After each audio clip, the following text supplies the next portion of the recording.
Naiipit ako sa hiya. Ang asawa kong si Aling Nena, nahuli kong kasama ang ibang lalaki, habang akala ko'y nagtatrabaho. Sa 18 taon, ibinigay ko lahat. Akala ko, siya ang ilaw ng tahanan. Pero ginamit niya lang pala ako para sa lihim nilang negosyo. Ang special power of attorney, na akala niya'y laban sa akin yon, ang naging lihim kong yaman.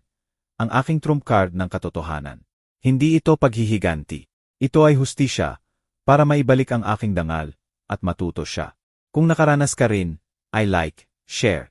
Kwentuhan mo ako sa comment. Saan kayo nanonood? Nasa opisina ako noon. 5:30 na ng hapon. At ang araw ko bilang production manager ay malapit ng matapos. Nakaupo ako sa aking desk, may mga papel sa harap ko. At ang tunog ng mga makina mula sa planta ay naririnig pa rin sa malayo. Isang ordinaryong araw, sa isang ordinaryong Martes. Ganito ang buhay ko sa loob ng 23 taon. Nagtatrabaho, umuwi, kasama si Aling Nena. Simple, payapa, o iyon ang akala ko. Nang biglang mag-vibrate ang aking telepono. Nakapatong ito sa tabi ng keyboard ko. Isang text message. Tiningnan ko ang pangalan. Si Aling Nena, ang asawa ko. Nagpadala siya ng mensahe. Naiipit ako sa trabaho. Kailangan kong mag-overtime. Uwi ako ng late, mahal.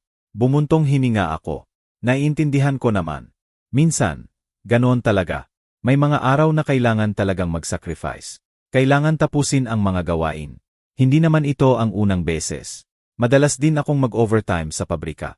Kaya, ngumiti lang ako ng bahagya, at nagtype ng sagot, sige, mahal. Ingat ka. Iwan ko na lang ang hapunan mo sa ref. Typical. Normal. Akala ko.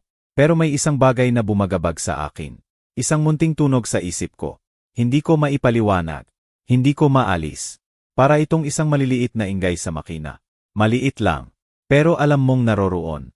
Naalala ko na may kailangan akong daanan sa isang lugar malapit sa Italian restaurant na madalas naming puntahan. Ang La Toscana. Dito kami nagse-celebrate ng anniversary. Kung minsan, dinadalhan ko rin si Aling Nena ng take out doon. Lalo na kapag busi siya. Naisip ko, siguro pwede akong mag-take out ng paborito naming pasta. Para may kainin kami pareho pag-uwi ko. Kahit alam kong late na siya. Isang munting sorpresa. Isang gawa ng pagmamahal. Ganoon ako. Gusto kong ipakita ang pagmamahal ko sa maliliit na paraan. Kaya, pagkatapos kong mag-log out, dumiretso ako sa La Toscana. Nang pumasok ako sa restaurant, bumungad sa akin ang pamilyar na amoy ng garlic at tomato sauce.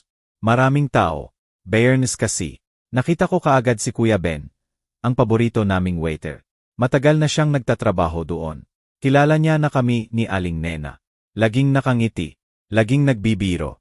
Mang Tonyo, bati niya nang nakangiti. Magandang gabi po. Mesa po para sa isa o take out po ba tayo? Ngumiti ako. Magandang gabi, Kuya Ben. Take out sana, Kuya. Alam mo na, ang paborito namin ni Aling Nena. Pero, may kailangan lang akong itanong sa iyo. Nawala ang ngiti ni Kuya Ben ng kaunti. Alam ko, bilang waiter, may pakiramdam sila sa mga kakaibang usapan. Ano po yon? Mang Tonyo tanong niya. Medyo kinakabahan. Si Aling Nena kasi, sabi ko. Nag-text siya sa akin. Nasa trabaho daw siya. Nag-o-overtime. Tiningnan ko si Kuya Ben ng direkta. Nakita mo ba siya rito kanina? Bumaba ang tingin ni Kuya Ben. Tumingin siya sa sahig. Pagkatapos ay sa akin. Bumuntong hininga siya. Mahaba. Malalim. Mang Tonyo, sabi niya, mahina ang boses. Ayoko po sanang maging tsismoso. Pero, huminto siya. Kinuha ko ang kamay niya sa ibabaw ng counter. Kuya Ben, sabi ko, kailangan kong malaman ang totoo. Kaibigan mo ako. Hindi ako magagalit sa iyo. Huminga ulit siya ng malalim. Mang Tonyo, pasensya na po. Pero, nakita ko po si Aling Nena kanina. Mga bandang 7:00 po. Nasa Mesa 8. Mesa 8, bulong ko. Pamilyar ang Mesa 8. Iyon ang paborito naming mesa. Sa sulok, malapit sa bintana. Pero, patuloy ni Kuya Ben. Hindi po siya mag-isa. May kasama po siyang ibang lalaki. Bumagsak ang mundo ko. Doon. Sa isang iglap. Sa loob ng La Toscana. Kasama si Kuya Ben. Ang text ni Aling Nena. Naiipit ako sa trabaho. Isang kasinungalingan. Isang malaking kasinungalingan. Naramdaman ko ang lamig na gumapang sa aking katawan. Hindi ito galit agad. Hindi. Iba. Para itong isang matalim na saksak. Hindi sa tiyan. sa puso, at sa ulo. Pero hindi ako sumigaw. Hindi ako tumakbo. Hindi ko binato ang telepono ko. Hindi ako gumawa ng eksena. Manatiling kalmado, ang sabi ng isip ko. Ito ang pinakamalaking pagkakamali ni Aling Nena. Akala niya, wala akong alam. Akala niya, nagawa niya akong utuin. Pero sa aking trabaho, bilang production manager, sanay akong maghanap ng depekto sa sistema. Ang pinakamaliit na ingay. Ang pinakamaliit na pagbabago. Nakikita ko, alam ko, tiningnan ko si Kuya Ben.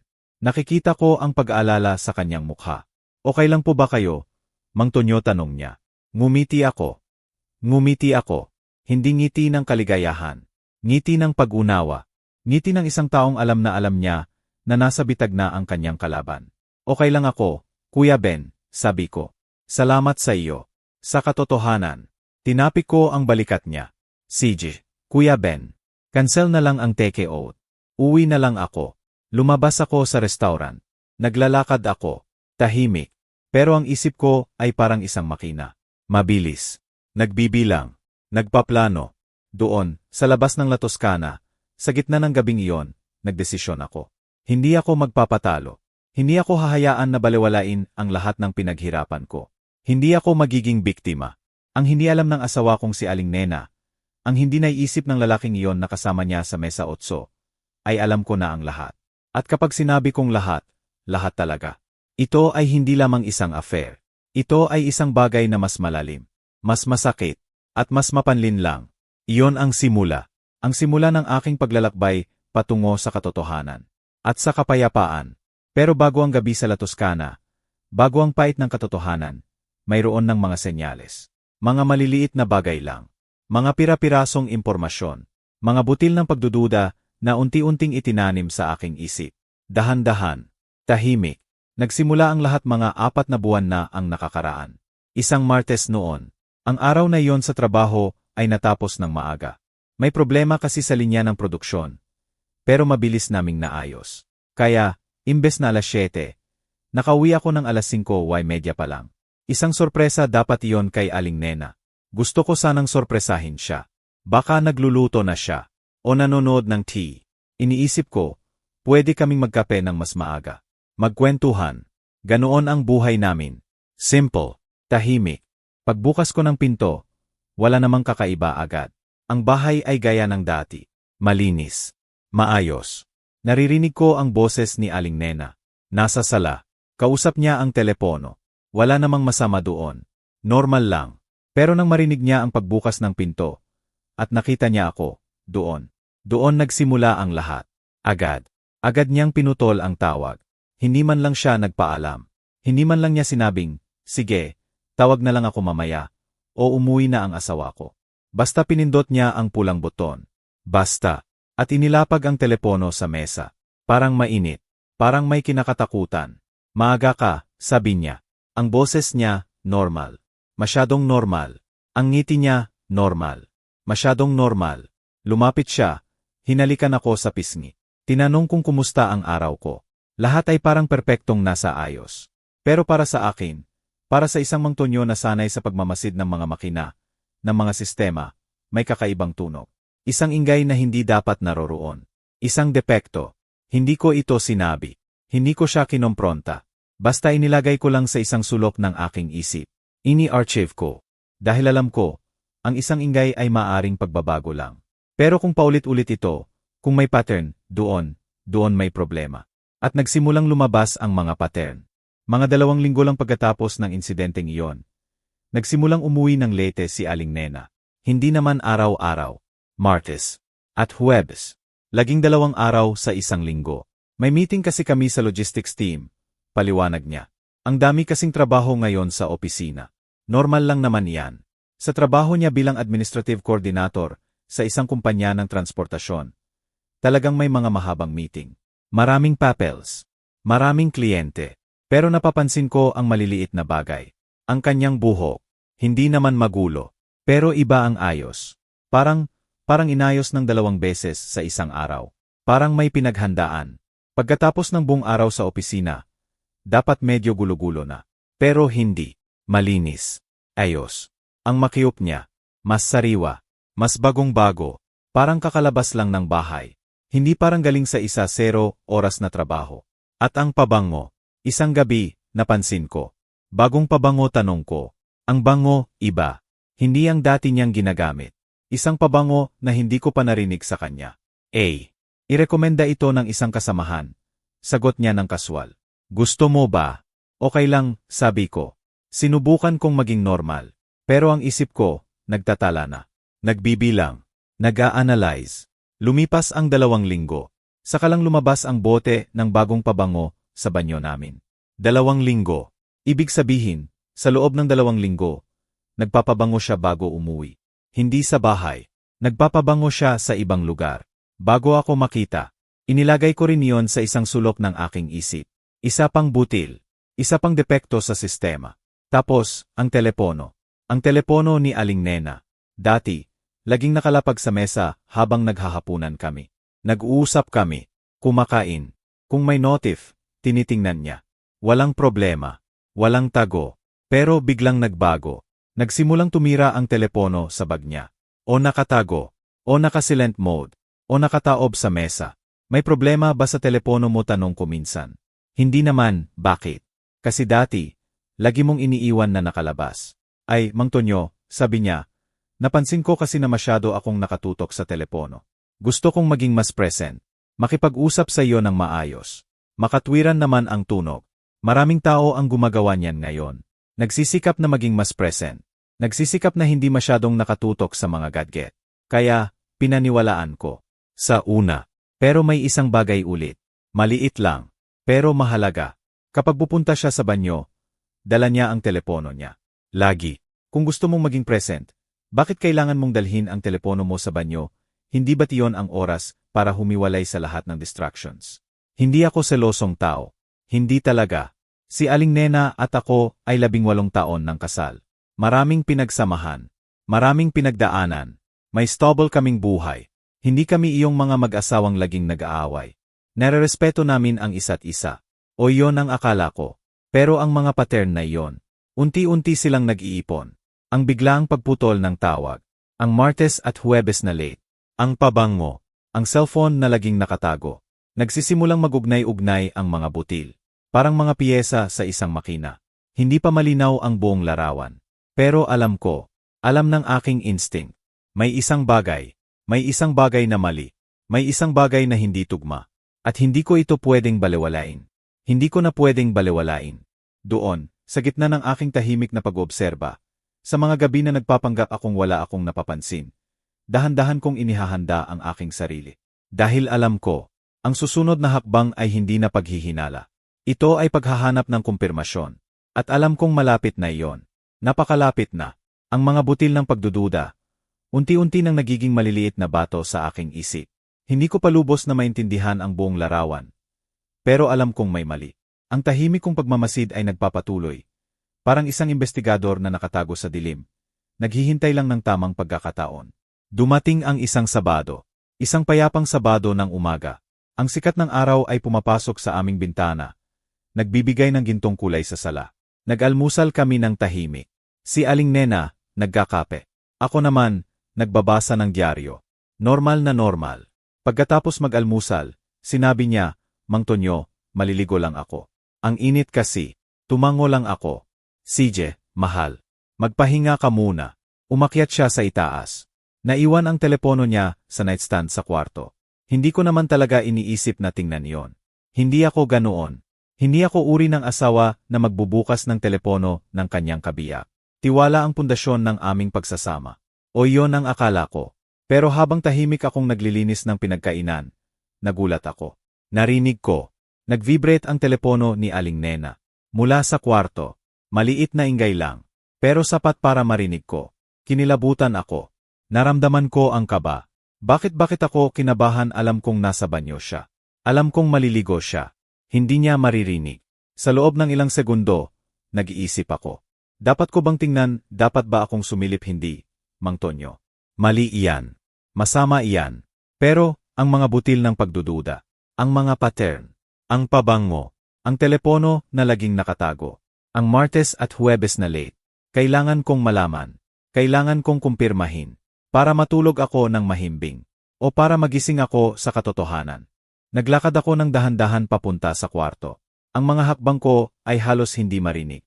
Parang magnanakaw sa sarili kong bahay. Nakatutok ang mga mata ko sa nightstand.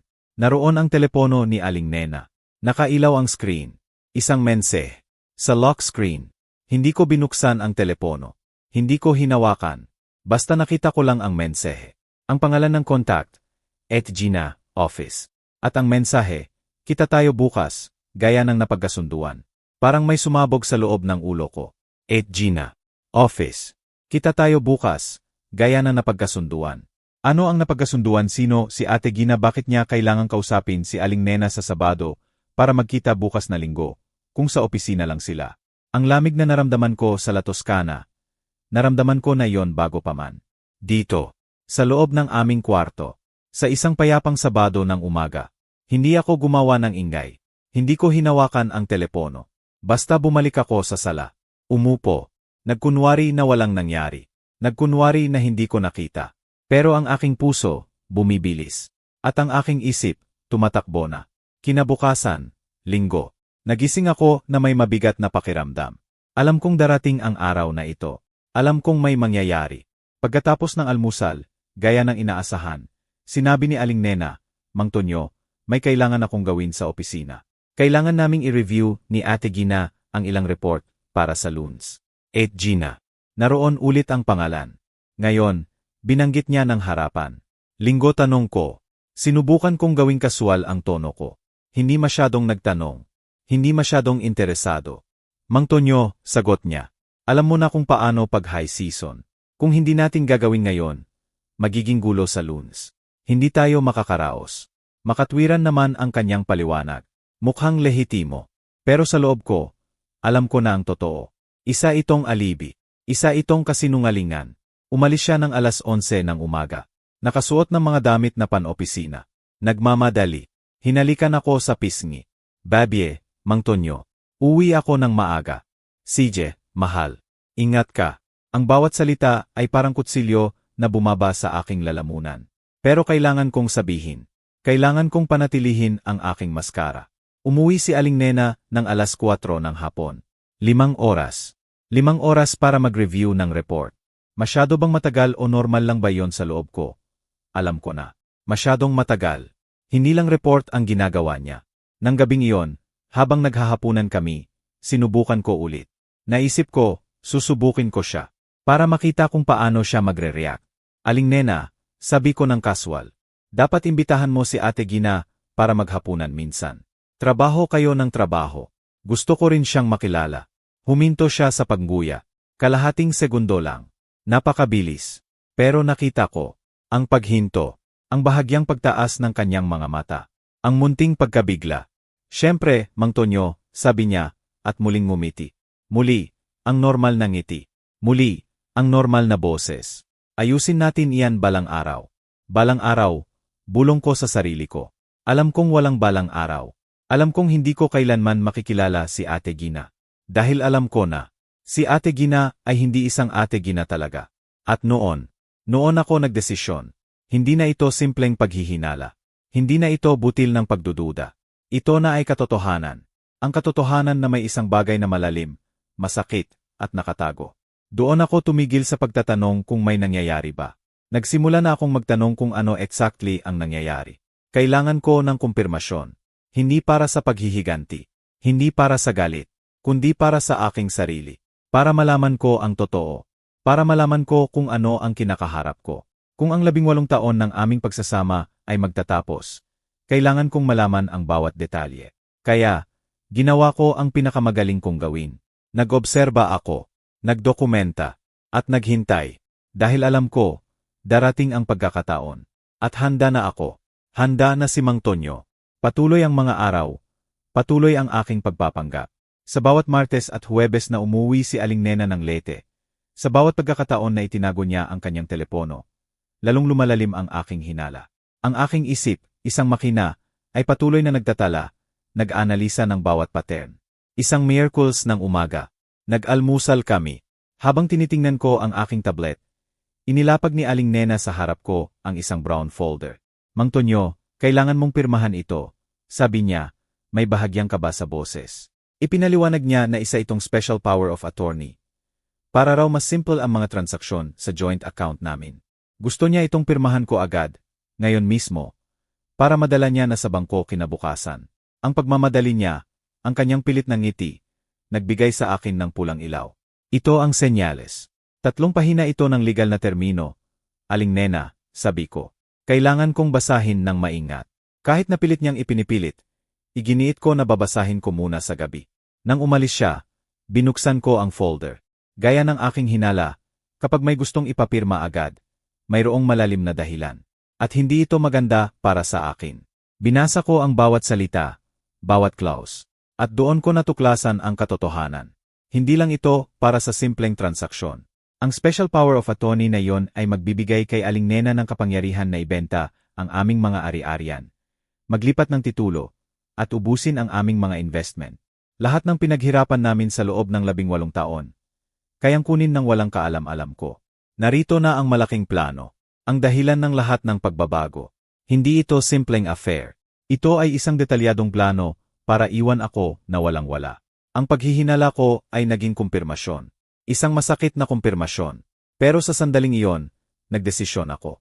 Hindi ko pipirmahan ang papel na ito. Hindi ako magiging biktima. Kailangan kong lumaban. Hindi sa pa ang inaasahan niya. Kailangan kong lumaban ng may katalinuhan at estratehiya. Ang pagkadiskubre ko sa tunay na kapangyarihan ng special power of attorney ay parang isang malamig na hampas sa aking mukha. Ngunit sa halip na bumagsak, lalo akong tumatag. Hindi ito ang oras para sa galit. Hindi ito ang oras para sa pag-iyak. Ito ang oras para sa pagkilos. Bilang isang production manager, alam ko, kapag may depekto sa sistema, hindi ka sumisigaw. Gumagawa ka ng solusyon. Hindi ko pinirmahan ang dokumentong iyon ng gabing iyon. Hindi rin kinabukasan. Sa halip, pag-aalis ni Aling Nena para magtrabaho, mayroon akong ibang planong gagawin. Ang una kong ginawa ay pumunta sa isang copy center. Dala ko ang folder. Kumuha ako ng kopya ng bawat pahina ng special power of attorney. Maingat, malinaw, bawat salita, bawat linya. Hindi ko ito kukunin. Pero magkakaroon ako ng ebidensya na nakita ko ito. At naiintindihan ko. Pagkatapos, dumiretso ako sa bangko kung saan nakalagay ang aming pangunahing joint account. Ang bangko na pinaglalagyan namin ng aming ipon. Ang aming pinaghirapan sa loob ng 18 taon. Humingi ako ng kumpletong report ng lahat ng transaksyon sa nakaraang 6 na buwan. Gusto kong makita ang bawat galaw ng pera. Bawat deposit. Bawat withdraw. Bawat transfer. Kinailangan kong magpaliwanag sa account executive. May problema po ba? Mang Tonyo tanong niya. Ngumiti ako. Wala naman po, ma'am. Gusto ko lang po maging maingat. Alam nyo na, sa panahon ngayon, kailangan po nating bantayan ang ating pinansyal. Ingat lang po. Sa loob ko, naiisip ko, maling-mali ka, Mang Tonyo. Napakaraming problema. Bukod sa report, humiling din ako ng karagdagang seguridad. Gusto ko po, sabi ko sa executive, na abisuhan niyo ako agad, Mang Tonyo, kung may anumang pagtatangka na baguhin ang mga kondisyon ng account namin. O kung may malaking halagang ililipat. O kung may sinumang susubukang i-access ang account na yon gamit ang isang special power of attorney. Tiningnan ako ng executive. Alam niya siguro na may kakaiba. Pero trabaho niya ang pagsunod sa kahilingan ng kliyente. Opo, Mang Tonyo. Maglalagay po kami ng alert system sa inyong account. Mag-send po kami ng text at email sa inyo agad. Umalis ako sa bangko na may bahagyang ginhawa. Mayroon na akong kopya. Mayroon na akong bank statements. At mayroon na akong alert system. Hindi ito sapat para manalo. Pero sapat na para magsimula. Ang susunod kong ginawa ay ang pinakamahirap. Pumunta ako sa opisina ko. Hindi para magtrabaho, kundi para tumawag sa isang tao na alam kong makakatulong. Ang kapatid kong si Ati, Clara.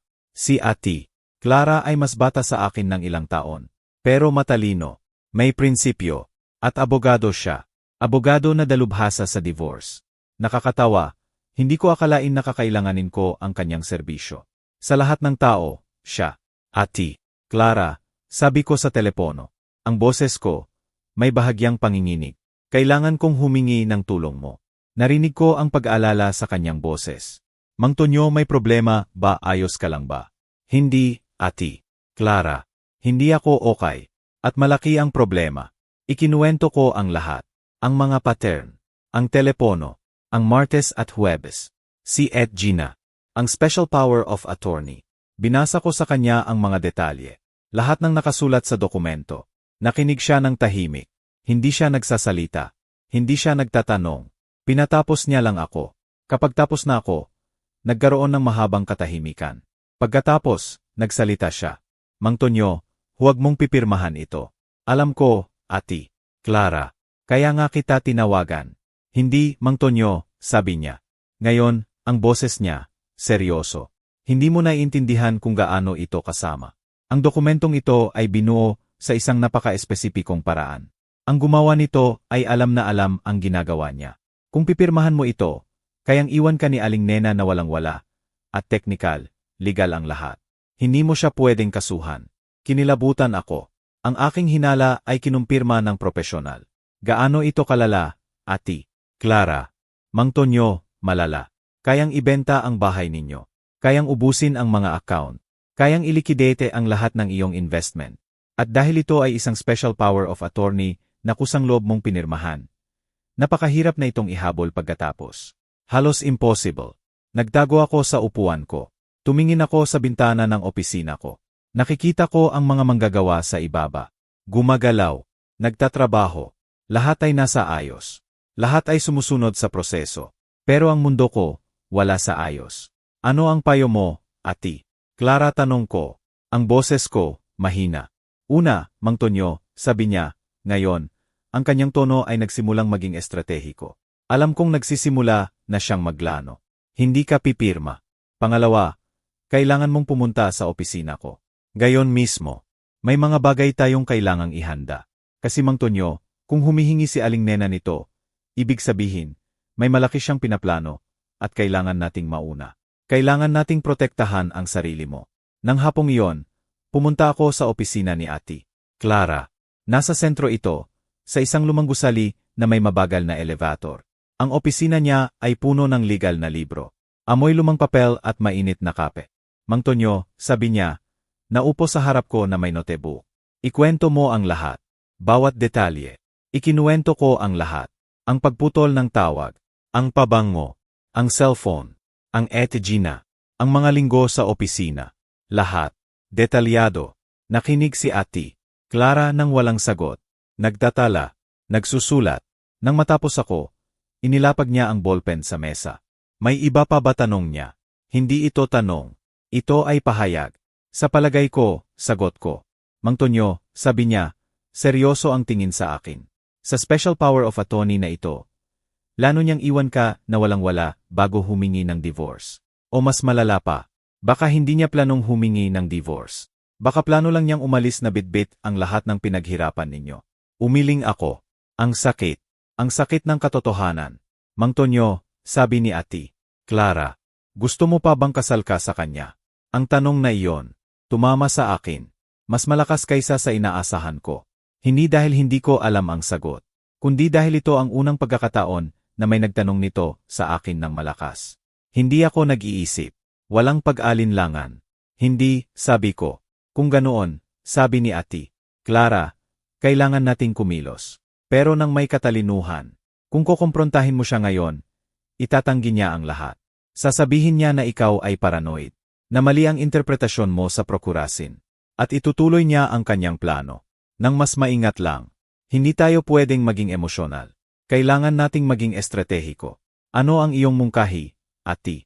Clara, pirman mo ang special power of attorney, sabi niya. Nagulat ako. Ano pero? Makinig ka, Mang Tonyo, sabi niya. Bago mo pirmahan iyan, protektahan natin ang lahat. Bukas na bukas, magbubukas tayo ng mga bagong account sa pangalan mo. Ililipat natin ang mga pondo ng estratehiko. Idodokumento natin ang lahat. At mag-iwan tayo ng sapat sa mga joint account para hindi siya maghinala. Legal ito. Pinoprotektahan mo lang ang iyong marital assets mula sa posibleng pandaraya. At ang bahay, tanong ko. Ang bahay, sagot niya, nakapangalan sa inyong dalawa. Hindi niya ito kayang ibenta nang walang direktang pirma mo sa titulo. May limitasyon ang procurasin. Pero maglalagay pa rin tayo ng mga alerto sa registry ng ari-arian. 3 oras kaming naglano. Bawat hakbang ay dokumentado. Bawat kilos ay kinakalkula. Mabusisi si Ati. Clara. Isang bagay pa, Mang Tonyo, Sabi niya nang paalis na ako. Kailangan mo ng ebidensya ng infidelidad. Mga litrato. Mense. Isang bagay na konkreto. Paano ko yon makukuha nang hindi mukhang panghaharas, tanong ko. May kakilala ka ba na nagtatrabaho sa mga lugar na madalas niyang puntahan? At doon, sumilay sa aking isip ang pangalan ni Kuya Ben. Ang waiter sa La Toscana. Siguro, sabi ko. May kakilala ako. Umalis ako sa opisina ni Ate Clara na may plano. Hindi ito paghihiganti. Hindi ito kalupitan. Ito ay simpleng proteksyon. Protektahan ang itinayo ko sa loob ng 23 taon. Protektahan ang aking kinabukasan. Protektahan ang aking dignidad. Ang plano ay naroroon na. Nabalangkas na namin ni Ate Clara. Protektahan ang aking sarili. Protektahan ang aming ari-arian. Pero kailangan ko ng ebidensya. Ebidensya na hindi lamang paghihinala. Ebidensya na hindi lamang mga butil ng pagdududa. Kailangan ko ng matibay na katotohanan. Ang susunod na araw, pagkatapos kong makipagkita kay Ate Clara, ay isang Martes. Isang ordinaryong Martes. O iyon ang akala ni Aling Nena. Nagpatuloy ako sa aking normal na routine. Nagtrabaho. Umalis ng normal na oras. Kumilos na parang walang alam. Pero ang isip ko, nakatutok. May isang pangalan na paulit-ulit sa aking isip. Kuya Ben. Ang waiter sa La Toscana. Siya ang aking susi. Nang hapong iyon, pagkatapos ng trabaho, hindi ako umuwi. Sa halip, dumiretso ako sa La Toscana. 4:00 pa lang. Maaga pa para sa hapunan. Ang restaurant ay halos walang tao. Iyon ang tamang oras para makipag-usap ng tahimik, nang walang makakarinig. Nakita ko si Kuya Ben sa likod ng bar. Nagpupunas ng mga baso. Ang mga ilaw sa restaurant, malambot. Ang ambience, payapa. Pero ang aking puso, kinakabahan. Mang Tonyo, bati niya. Nagulat siya. Hindi niya siguro ako inaasahan. Magandang hapon po. Mesa po para sa isa. Ngumiti ako. Sa totoo lang, Kuya Ben. Kailangan kitang kausapin. Kung may minuto ka. Bahagyang nawala ang ngiti niya. Alam ko, may pakiramdam siya sa mga ganitong klase ng usapan. Sige po, Mang Tonyo. Sabihan ko lang po ang manager. Umupo kami sa isang mesa sa sulok. Malayo sa ibang tao. Ang tunog lang na malakas na aircon ang naririnig. May problema po ba? Mang Tonyo, tanong niya. Kitang-kita ang pag-aalala sa kanyang mga mata. Kuya Ben, sabi ko, may malaking problema. Pero kailangan kong itanong sa iyo ang isang bagay. At kailangan mong maging tapat sa akin. Nagpakita siya ng determinasyon. Opo, Mang Tonyo. Anuman po. Si Aling Nena, ang asawa ko, sabi ko. Madalas siyang dumarating dito. Hindi ba? Tumingin si Kuya Ben sa bar. Pagkatapos sa pinto. Pagkatapos sa kanyang mga kamay. Malalim ang kanyang buntong hininga. Mang Tonyo, ayoko po sanang masangkot sa gulo. Hindi ka masasangkot sa gulo. Kuya Ben, tiniyak ko sa kanya. Kailangan ko lang malaman ang totoo. Bilang kaibigan. Bilang tao. Muli siyang bumuntong hininga. Opo, Mang Tonyo. Madalas po siya. Tuwing Martes at Huwebes po. Kinumpirma niya. Ang mga araw na iyon. Ang mga araw na laging lete si Aling Nena. Mag-isa tanong ko. Kahit alam ko na ang sagot. Kailangan kong marinig. Kailangan kong kumpirmahin. Umiling siya. Hindi po, Mang Tonyo. May kasama po siyang lalaki. Laging isang tao. Bumagsak ang aking puso. Kahit na inaasahan ko. Iba pa rin kapag narinig mo. Masakit. Masakit ang kumpirmasyon. Ano ang hitsura niya, Kuya Ben? Matangkad po. Nasa 30 y tantos. Itim ang buhok. Laging maayos ang pananamit. May madilim na suit po. Ang aking isip, gumuguhit ng larawan. Mukha ba silang malapit, tanong ko. Ang boses ko, bahagyang nanginginig. Hindi komportable si Kuya Ben sa kanyang upuan. Opo, Mang Tonyo. Sobra po. Nakahawak po sila sa kamay sa ibabaw ng mesa. Malakas po silang tumawa. Minsan po, nakita ko silang naghalikan. Kapag akala nilang walang nakakakita. Ang bawat salita ay parang suntok sa aking sikmura. Ang aking asawa. Sa ibang lalaki. Sa paborito naming restaurant. Sa Mesa 8. Gaano na po sila katagal na nagpupunta rito? Mga 3 buwan na po, Mang Tonyo. Siguro mas matagal pa ng kaunti. 3 buwan. Habang ako ay nag-uobserba. Habang ako ay nagdududa. Habang ako ay pinipilit maniwala. Kuya Ben, sabi ko, may pabor akong hihilingin sa iyo. Anuman po, Mang Tonyo, sagot niya. May awa sa kanyang boses. Sa susunod na dumating sila, pwede mo ba akong padalhan ng mensahe tumingin ako sa kanyang mga mata. At kung maaari, isang discreet na litrato. Nag-alinlangan si Kuya Ben. Hindi ko po alam kung dapat. Kinuha ko ang aking wallet. Inilabas ko ang 10,000. Inilapag ko sa mesa. Hindi ko hinihiling na gumawa ka ng iligal. Kuya Ben, sabi ko. Kailangan ko lang malaman kung kailan narito ang asawa ko. Bilang kaibigan, tiningnan niya ang pera. Pagkatapos ako, hindi niyo po kailangan magbayad, Mang Tonyo. Lagi po kayong mabait sa akin. Kung ginawa po ito ng asawa ko, gusto ko rin pong malaman. Tanggapin mo pa rin, Kuya Ben. Para sa abala, alam kong hindi madali ito para sa iyo. Kinuha niya ang pera. Kinamayan namin ang isa't isa. May iba pa po ba, Mang Tonyo? Sabi ko, may isang bagay pa na naisip ko. Yung lalaki. Minsan, nagbayad ba siya gamit ang card? Nakita mo ba ang pangalan sa resibo? Nag-isip si Kuya Ben. Opo, Mang Tonyo. Nakita ko po minsan. Victor Ramos. Victor Ramos. Gayon, may pangalan na ang lalaki. Hindi lang siya ibang lalaki. May pangalan siya. May pagkakakilanlan. Nang gabing iyon, pag-uwi ko, umupo ako sa aking computer. Hinanap ko ang pangalang Victor Ramos. Maraming lumabas. Pero may isa na tumugma sa paglalarawan ni Kuya Ben. Isang profile sa LinkedIn. Victor Ramos. 39 taong gulang. Independent financial consultant. Ang litrato niya. Eksakto. Matangkad. Itim ang buhok. Kumpiyansa ang ngiti. Isang ngiti ng isang taong sanay na makukuha ang gusto niya. Pinindot ko ang kanyang profile. Sinubukan kong alamin ang lahat. Ang kanyang karanasan. Ang kanyang mga kliyente. At doon, sa ilalim ng kanyang mga professional details, may nakita ako. Isang kumpanya. Bago. 6 na buwan pa lang. Ramos and Associates Consultancy. At ang pinakanakakagulat na detalye.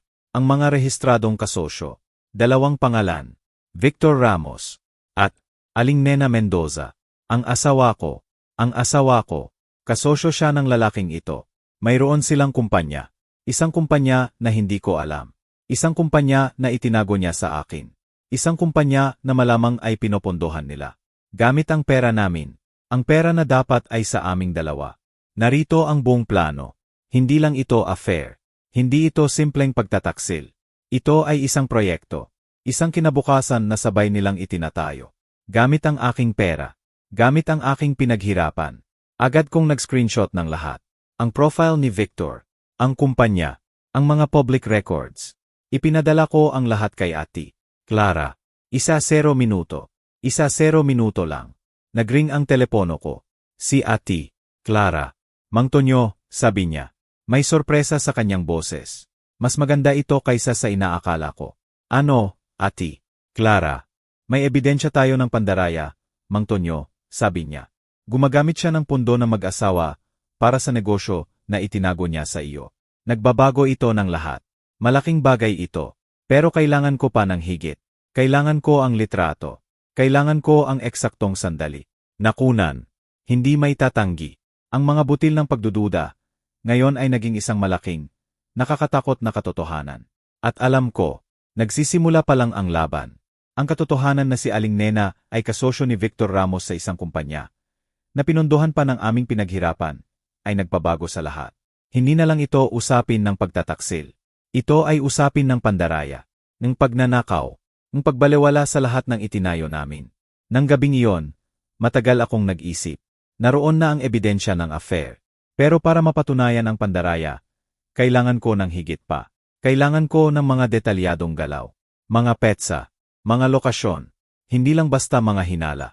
Kinabukasan, kinausap ko ulit si Ate Clara.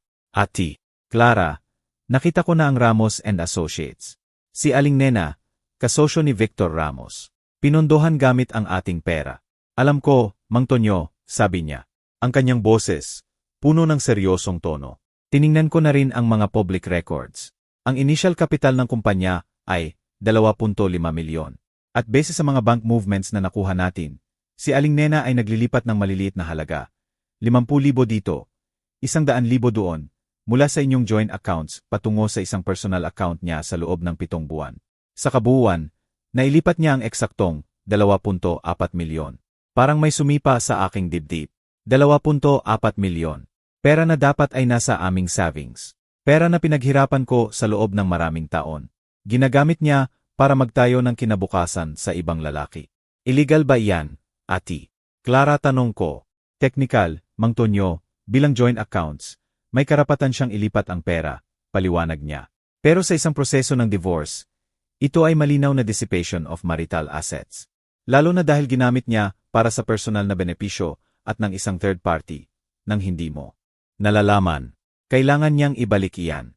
At kung mapapatunayan natin na may intensyon siyang manloko, mas seryosong kahihinatnan ang haharapin niya. Kailangan natin ng mas maraming ebidensya, sabi ko. Kaya nga, Mang Tonyo, sabi ni Ati Clara, nanghiram na ako ng private investigator. Discreet, professional. Kailangan natin ng higit pa sa isang litrato. Kailangan natin ng documented pattern. Isang private investigator. Hindi ko akalain na abot kami sa ganito. Pero tama siya. Hindi na ito simpleng problema. Ito ay digmaan.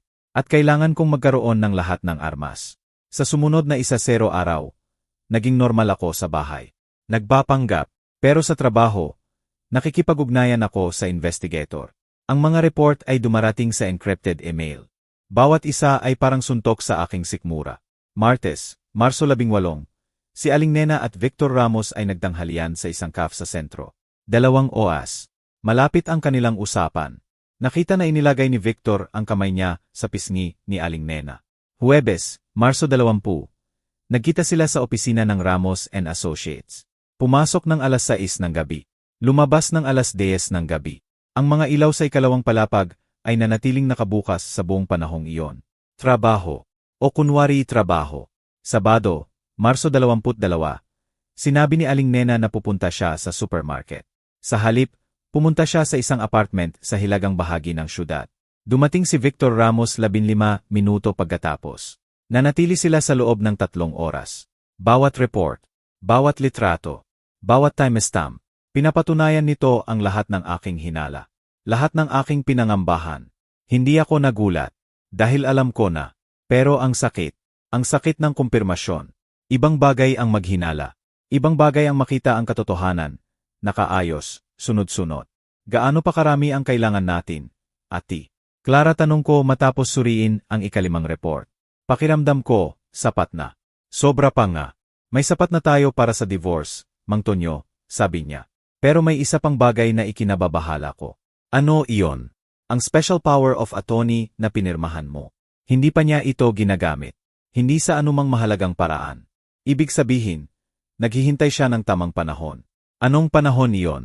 Malamang, Mang Tonyo, kapag handa na siya para umalis. Kapag mas established na ang kumpanya nila. Kapag nakakuha na siya ng sapat na kapital. Sa kanya gagamitin ang special power of attorney para ubusin ang natitira at mawala na. Kinilabutan ako sa ideya. Hindi dahil sa paggagulat, kundi dahil perpekto ang katwiran. Si Aling Nena ay matalino, metodiko. Kung gagawin niya ito, gagawin niya ng maayos, nang walang bakas. Kaya, ano ang gagawin natin, Ati? Clara, tanong ko. Ngumiti siya. Hindi isang masayang ngiti, kundi isang ngiti ng estratehista na nakakita ng panalong galaw sa chessboard. Pipilitin natin siyang kumilos. Bago siya handa. Paano? Bibigyan natin siya ng pagkakataon na hindi niya kayang tanggihan.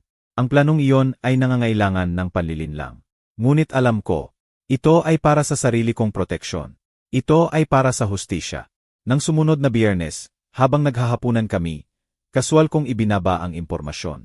Si Aling Nena ay kumakain ng salad. Ako, may plato ng inihaw na manok na inihanda ko. Aling Nena, sabi ko, hinihiwa ang isang piraso ng karne. Tinawagan ako ngayon mula sa corporate. Ano ang gusto nila? Mukhang may posibilidad ng expansion sa planta. Gusto nilang isaalang-alang ng ilang managers ang pag-invest. Isang pagkakataon para makapasok bilang minor partners. Huminto si Aling Nena sa pagkain. Narinig ko ang bahagyang pagtigil sa kanyang pagnguya. Magkano ang i-invest, tanong niya. Mga 4 milyon, sagot ko. Malaki, alam ko. Pero malaki rin ang magiging kita. Pinag-usapan natin ang pagiging shareholder ng kumpanya. 4 milyon. Ang tono ng boses niya, nagbago. Inters. Kalkulasyon. Kitang-kita ko. Patuloy ko. Kailangan nating gamitin ang bahagi ng aming savings. At baka humingi ng maliit na pautang. Pero sinabi nila na maikli lang ang window. Bukas lang ang offer, hanggang katapusan ng buwan. Katapusan ng buwan, 2 linggo na lang iyon. Alam ko. Kaya gusto kong kausapin ka muna. Malaking desisyon ito. Uminom si Aling Nena ng tubig. Nakita ko ang mga gulong na umiikot sa kanyang isip. Kung maglalagay ako ng 4 milyon sa isang corporate investment, ang perang iyon ay may lock. Hindi niya maabot. At kung gusto niyang gamitin ang special power of attorney para kunin ang perang iyon bago ko i-invest, kailangan niyang kumilos ng mabilis. Ano sa tingin mo ang dapat kong gawin, tanong ko? Sa tingin ko, dapat mong gawin, sabi niya. Masyadong mabilis. Masyadong masigasig. Para sa isang taong karaniwang nababahala sa mga financial risk. Mang Tonyo, nagtrabaho ka sa kumpanyang iyan ng 23 taon. Karapat-dapat kang maging higit pa sa isang empleyado lang. Tinitigan ko siya. Naroon ang maskara. Ang perpektong maskara. Ang sumusuportang asawa. Ang kasamahan na gustong ang pinakamabuti para sa kanyang asawa. Maliban na lang kung ang tunay na gusto niya ay ilagay ko ang perang iyon sa isang lugar kung saan niya ito maabot, bago ako mawala sa buhay niya. Salamat, mahal, sabi ko. Mahalaga lagi ang opinyon mo sa akin. Nang gabing iyon, nag-text ako kay Ate Clara. Nakaagat sa pain. Agad dumating ang sagot niya. Perpekto. Ngayon, dumating na ang sensitibong bahagi. Panatilihin ang iyong normal na routine. Huwag baguhin ang anuman, at maghanda. Kapag kumilos siya, kailangan nating maging handa. Ang mga sumunod na araw ay kakaiba. Alam ko kung ano ang darating. Alam ni Ate Clara kung ano ang darating. Pero si Aling Nena, akala niya, isang hakbang siya sa unahan. Akala niya, kontrolado niya ang lahat. Nang Miyerkules, napansin ko na mas matagal siya kaysa sa normal sa kanyang computer. Nang Huwebes, lete na naman siyang umuwi. Meeting, sabi niya. Pero kinumpirma ng investigator na nasa apartment siya ni Victor. Nang Biyernes, halos hindi siya nagsalita habang naghahapunan. Nakadistract. Nagpaplano. Doon ako naghintay. Hinihintay ang oras. Hinihintay ang senyales. Dahil alam ko, ang bitag ay nakahanda na. At malapit na itong sumara. Ang mga araw na iyon, matapos kong ibaba ang peking impormasyon tungkol sa investment, ay napakabagal. Alam ko. Alam ni Ate Clara. Pero si Aling Nena, abala sa kanyang sariling plano. Sa paghahanap ng pagkakataon, ng Miyerkules, napansin ko na mas matagal siya sa kanyang computer.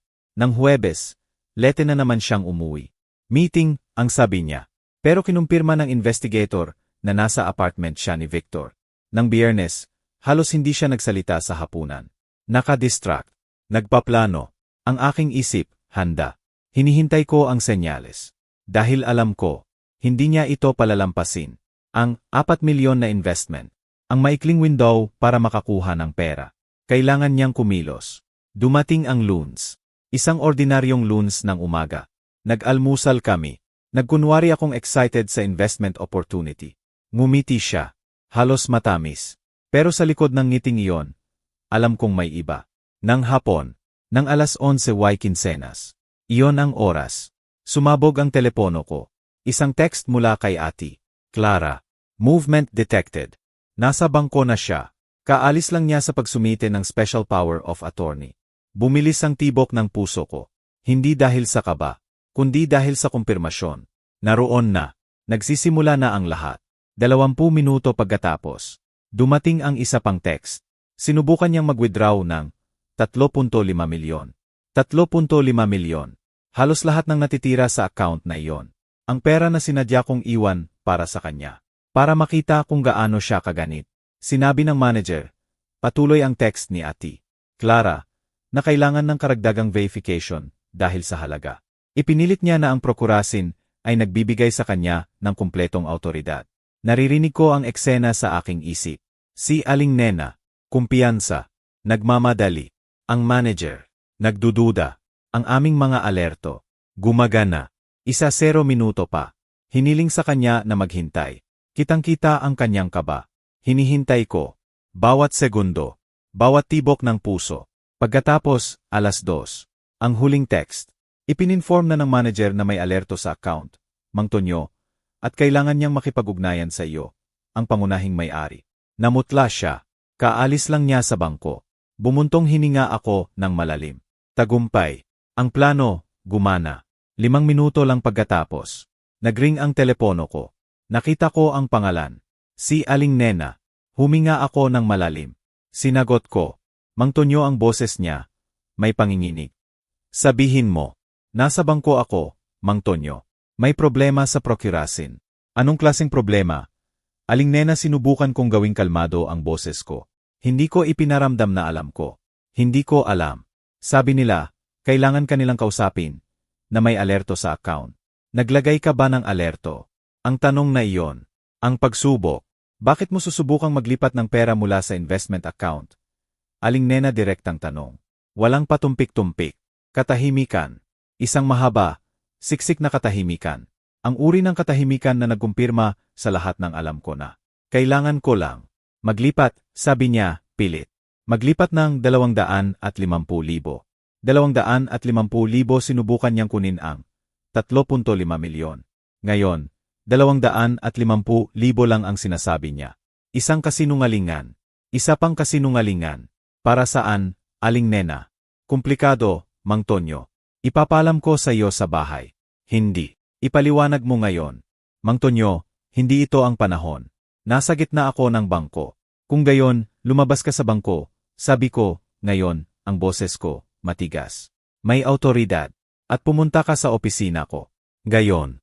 Busi ako. Aling Nena, sabi ko, mas matigas pa. Pumunta ka sa opisina ko. Gayon. Ibinaba ko ang telepono bago siya makasagot. Nag-text ako kay Ate Clara. Paparating na siya rito. Agad ang sagot niya. Perpekto. Darating ako sa loob ng 15 minuto. Huwag mo siyang kausapin hanggat wala ako. Ang mga sumunod na minuto. Ang pinakamahaba sa buhay ko. Bumaba ako sa planta. Naglakad sa pagitan ng mga makina. Binati ang mga manggagawa. Nagrepaso ng mga numero. Anumang bagay para maging busi ang mga kamay ko. At nakatutok ang isip ko. Dumating si Ate Clara una. Umakyat siya sa opisina ko na may itim na maleta. Seryoso ang ekspresyon. Kumusta ka, tanong niya. Okay lang ako, sabi ko. Kahit nasa loob ko, hindi. Hindi mo naman kailangang maging okay, sabi niya. Alam ko. Mga 20 minuto pagkatapos. Nakita ko ang kotse ni Aling Nena na nakaparada mula sa bintana ng opisina ko. Nanatili siya sa loob ng halos 1 minuto. Bago lumabas. Pagkatapos, naglakad siya. Mabagal.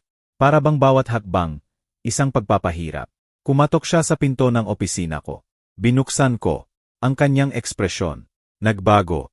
Nang makita niya si Ate Clara. Ano ang ginagawa niya rito, tanong niya. Gulat. Galit. Pasok, Aling Nena, sabi ko. Mang Tonyo, kung mag-usap tayo, dapat ay pribado.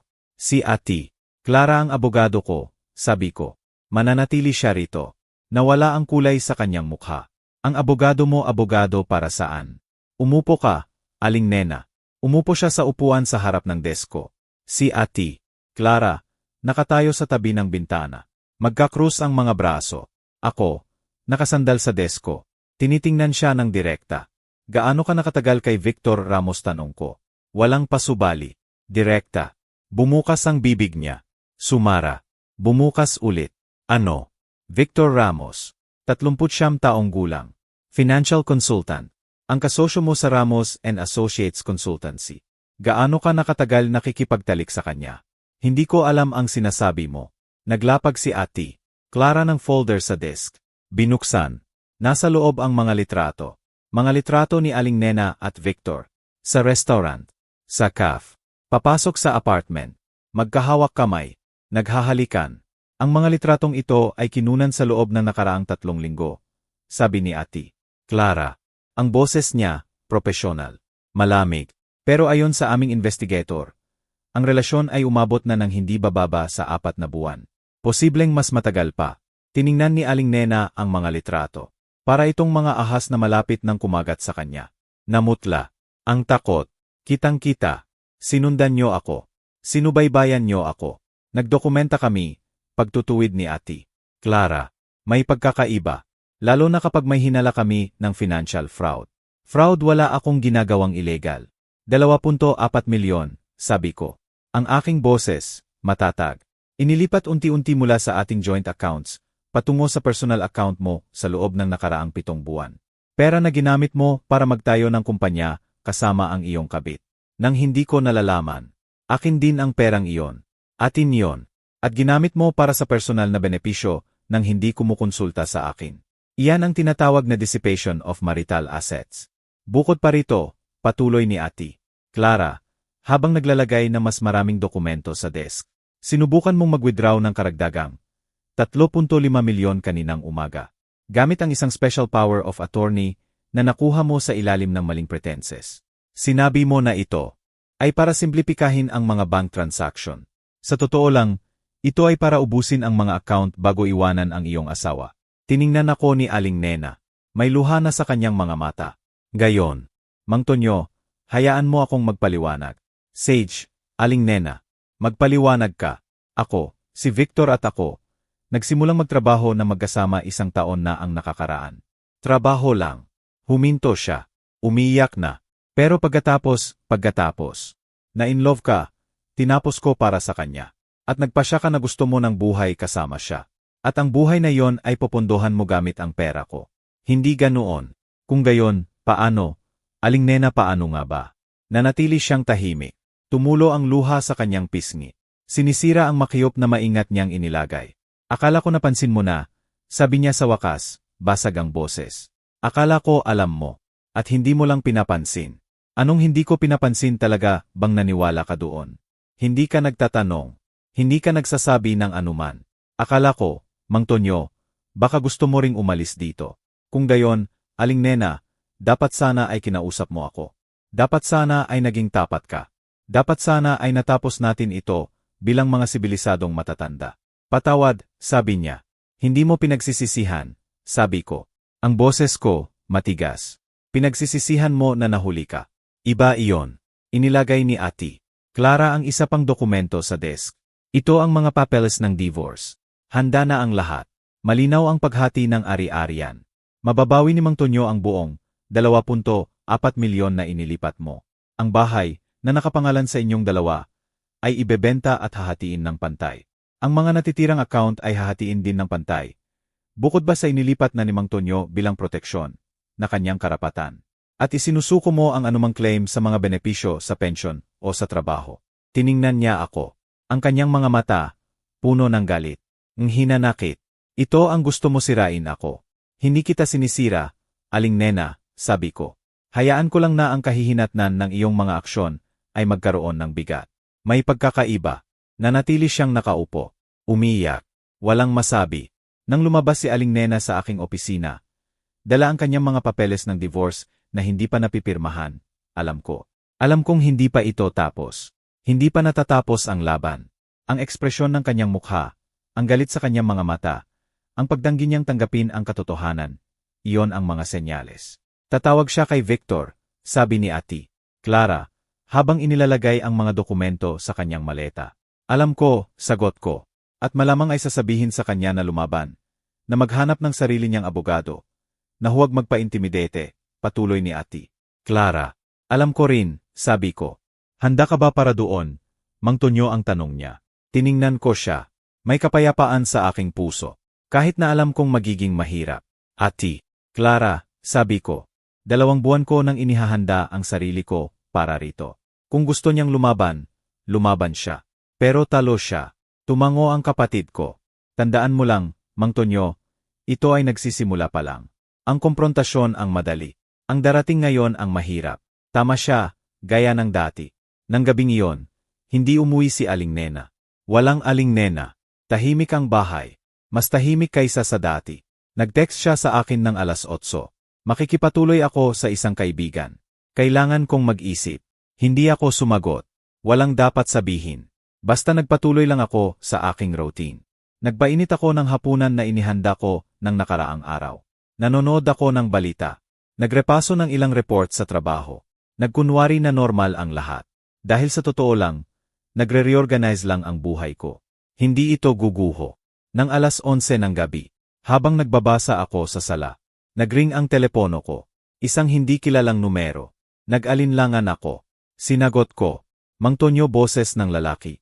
Bata. Kumpiyansa. Sino ito, tanong ko. Victor Ramos, sabi niya. Sa tingin ko, kailangan nating mag-usap. Narito na. Ang lalaki. Ang kabit. Ang kasosyo. Ang nagpaplano. Wala tayong pag-usapan. Victor, sabi ko. Ang boses ko, kalmado. Mang Tonyo, sabi niya, may pag-alala sa boses. Si Aling Nena ay wasak. Umiyak siya simula nang umalis siya sa opisina mo. Sayang. Sayang bahagya akong natawa. Isang mapait na tawa. Tingnan mo, Victor, alam kong komplikado ito. Pero hindi mo kailangang maging malupit sa kanya. Malupit ulit ko. Hindi ko mapigilan. Ako ang malupit sa sitwasyong ito, siya ang nagtaksil. Siya ang nangdaya. Siya ang gumawa ng pagkakamali. Ang mga tao ay nagkakamali, sabi niya. Pero ang paraan ng pagtambang mo sa kanya, Mang Tonyo, kasama ang abogado at mga litrato, ay sobra. Hindi tama. Victor, sabi ko. Ngayon, mas kalmado ang boses ko. Mas nakatuon. Hayaan mo akong magpaliwanag sa iyo. Maari mong isipin na ito ay isang kwento ng pag-ibig. Na kayo ni Aling Nena ay nagtagpo. Na ang puso ay sumusunod sa gusto nito. Napaka-romantic. Pero ang tunay na nangyari ay ginamit ka ng asawa ko para nakawan ako. At tinulungan mo siya. Walang nagnakaw sa iyo. Sabi niya. Mataas ang boses. 2.4 milyon mula sa joint accounts. Para punduhan ang Ramos and Associates Consultancy. Na hindi ko alam. Ano ang tawag mo doon, Victor? Katahimikan. Isang mahabang katahimikan. Sa kabilang linya. Eksakto, patuloy ko. At kung talagang mahal mo si Aling Nena, sasabihin mo sa kanya na pirmahan ang mga papeles. At tapusin ito ng may dignidad. Pero hindi mo gagawin yon. Hindi ba dahil ang tunay na mahalaga sa iyo ay ang pera na akala mo ay darating kasama niya? Wala kang alam tungkol sa akin. Sabi niya. Sapat ang alam ko, Victor. Financial consultant ka. 39 taong gulang. May bagong kumpanya na nangangailangan ng kapital. Lumabas si Aling Nena bilang ang perpektong sagot. Isang babaeng may asawa na may resources. Hindi masaya. O hindi bababa sa handang magkunwari na hindi masaya. Madaling kumbinsihin na karapat-dapat siya ng higit pa. Na karapat-dapat siya ng isang tulad mo. Mali ka. Mali ako kung gayon. Sabihin mo sa akin, Victor, gaano karami sa sarili mong pera ang inilagay mo sa Ramos and Associates? Mas maraming katahimikan. Iyan ang akala ko, sabi ko. Ngayon, makinig ka ng mabuti. Huwag mo akong tawagan ulit. Huwag kang lumapit sa akin. At kung talagang gusto mong tulungan si Aling Nena, lumayo ka sa kanya. Dahil habang kasama kanya, patuloy siyang gagawa ng mga hangal na desisyon. Ibinaba ko ang telepono bago pa siya makasagot. Agad itong nagring ulit. Parehong numero. Hindi ko sinagot. Nagring pa ito ng 3 beses. Sa wakas, tumigil. 2 minuto pagkatapos, nakatanggap ako ng text message. Minahal ka ni Aling Nena sa loob ng maraming taon. Ibinigay niya sa iyo ang pinakamagandang taon ng kanyang buhay. At ganoon ang kabayaran mo sa kanya. Binura ko ang mensahe nang hindi sumasagot. Walang halaga. Ang sumunod na 3 araw ay kakaiba. Hindi pa rin umuwi si Aling Nena. Naroon ang mga gamit niya, ang damit niya sa closet, ang mga produkto niya sa banyo. Pero wala siya. Parang nakatira ako sa isang museo ng isang buhay na wala na. Nang Huwebes, nakatanggap ako ng tawag mula kay Ate Clara. Mang Tonyo, si Aling Nena ay kumuha ng abogado. Sino, tanong ko? Ate Ricardo Fuentes, sagot niya. Magaling siya. Mahal.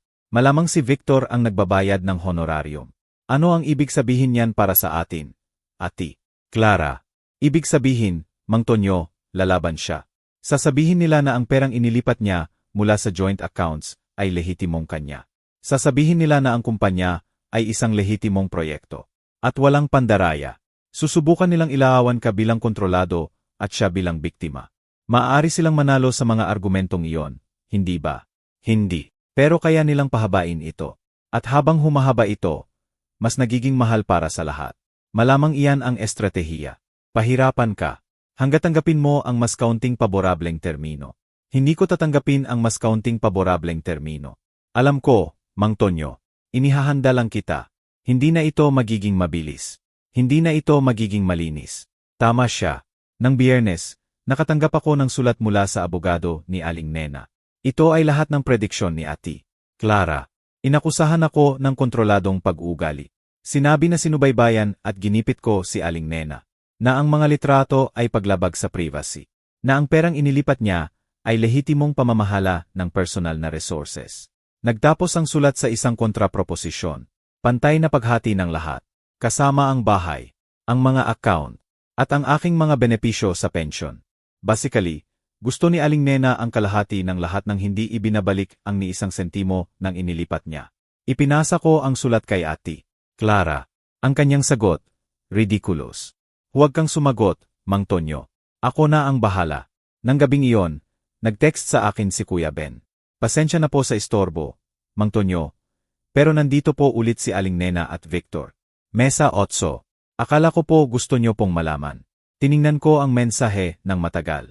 Pwede ko itong balewalain. Pwede akong magpatuloy sa aking gabi. Pero may isang bagay sa akin ang nangangailangan na makita ito. Kailangan kong makita kung paano sila kumikilos ngayon. Ngayon na lumabas na ang lahat. Paparating ako, sagot ko kay Kuya Ben. Sigurado po kayo, tanong niya. Hindi ko po gusto na magdulot ng problema. Hindi ka magdudulot ng anumang problema, Kuya Ben. Maghahapunan lang ako. Nakarating ako sa restaurant 20 minuto pagkatapos.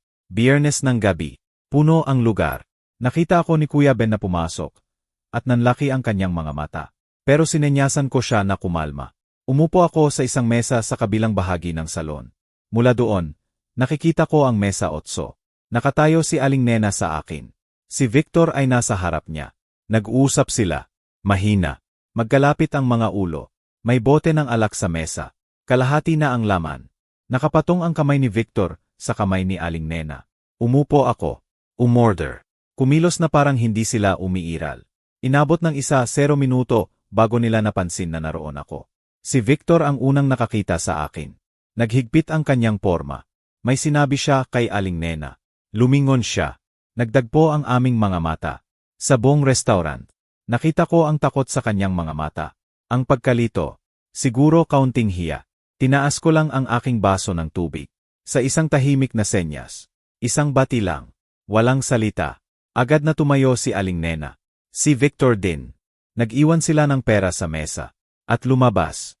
Nang hindi tinatapos ang kanilang hapunan. Lumapit si Kuya Ben sa mesa ko. Okay po ba, Mang Tonyo? Lahat ay perpekto, Kuya Ben. Ano ang specialty ngayon? Nang gabing iyon, habang naghahapunan ako mag-isa sa restaurant na iyon, sa payhong lugar kung saan itinayo ni Aling Nena ang kanyang kasinungalingan. Naramdaman ko ang isang bagay na hindi ko naramdaman sa loob ng maraming buwan. Kapayapaan. Hindi ito kaligayahan. Hindi ito kasiyahan. Ito ay simpleng kawalan ng tensyon. Ang kalinawan na dumarating kapag tumigil ka sa pagpapanggap na ang isang bagay na sira ay maaring ayusin. Nang matapos akong maghapunan, nag-iwan ako kay Kuya Ben ng malaking tip. Salamat sa lahat, Kuya Ben. Hindi niyo po kailangan magpasalamat, Mang Tonyo. Sana po ay bumuti ang lahat para sa inyo. Bumabuti na, sabi ko. At naniwala ako rito. Lumabas ako sa restaurant. Naramdaman ko ang sariwang hangin ng gabi. Nag-vibrate ang telepono ko. Text mula sa isang hindi kilalang numero. Bakit ka pumunta sa restaurant? Ano ang sinusubukan mong patunayan? Victor, na naman. Hindi ako sumusubok na patunayan ang anuman. Victor, sagot ko. Naghahapunan lang ako. O eksklusibo na ba ang restaurant na iyon sa iyo ngayon? Inaasar mo ba kami? Victor, bibigyan kita ng libreng payo. Kapag nakikipag-ugnayan ka sa isang babaeng may asawa, kapag tinutulungan mo siyang nakawan ang kanyang asawa, kapag itinatayo mo ang iyong kinabukasan sa kasinungalingan ng ibang tao, huwag kang magtaka kapag nagpa siya ang asawang iyon na mamuhay ng hindi nagpapaalam sa iyo. Ngayon, hayaan mo ako. O hihilingin ko sa abogado ko na idagdag ang harassment sa listahan ng mga kaso. Block ko ang numero. Nang gabing iyon, mas mahimbing ang tulog ko kaysa sa mga nakaraang buwan. Ang laban para sa hustisya ay patuloy.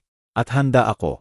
Ang balita mula kay Ate Clara tungkol sa pag-freeze ng Ramos and Associates ay nagbigay ng huling sipa kay Aling Nena. Sa wakas, napilitan siyang tanggapin ang aking mga termino. Nagkaroon kami ng huling pagpupulong. Sa opisina ni Ate Clara. Walang drama, walang sigawan. 2 tao lang ang pumirma sa mga dokumento na nagpapatunay sa pagtatapos ng aming 18 taon na pagsasama.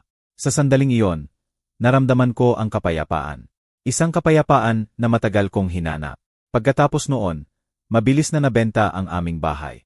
Isang batang pamilya ang bumili. Masaya ako. Karapat-dapat ang lugar na iyon na magkaroon ng buhay muli. Lumipat ako sa isang mas maliit, pero komportableng apartment. Isang bagong simula. Isang araw, nakita ko si Victor sa isang restaurant. Mag-isa. Mukhang talunan. Hindi ako lumapit. Wala akong dapat sabihin sa kanya. Ang tanging naramdaman ko ay kawalang interes. Doon ko nalaman na nalampasan ko na ang lahat. At huling tumawag si Aling Nena. Kinumpirma niya na isinara na niya ang Ramos and Associates. At hiwalay na sila ni Victor. Sinabi niya na nagsisimula na siyang muli. Hindi ako nagalit. Tanging kapayapaan lang. Natutunan ko ang isang bagay.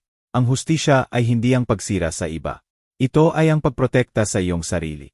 Ang paghingi ng katotohanan. At ang paghahanap ng kapayapaan. Ang kalayaan ay hindi maingay. Nagbibigay lang ito ng kapayapaan. At ang kapayapaang iyon ang tanging tunay na kailangan ko mula sa simula. Kaya nga po, sa huli, may natutunan ako. Ang paghihiganti ay hindi ang pagsira sa iba. Ito ay ang pagprotekta sa sarili. Sa lahat ng pinaghirapan mo. Ang paghingi ng hustisya nang hindi nawawala ang iyong pagkatao. Ang totoo ay hindi kailangan ng sigaw. Kailangan lang ng liwanag. At nang tuluyan kong pinapasok ang liwanag, doon ko naintindihan. Ang kalayaan ay hindi maingay. Nagbibigay lang ito ng payapa. Iyan po ang kailangan ko, mula pa sa simula. Kung may kapareho kayong pinagdaanan, huwag niyo pong hayaan na may kumuha ng kapayapaan ninyo. Ang konsensya natin, dapat payapa.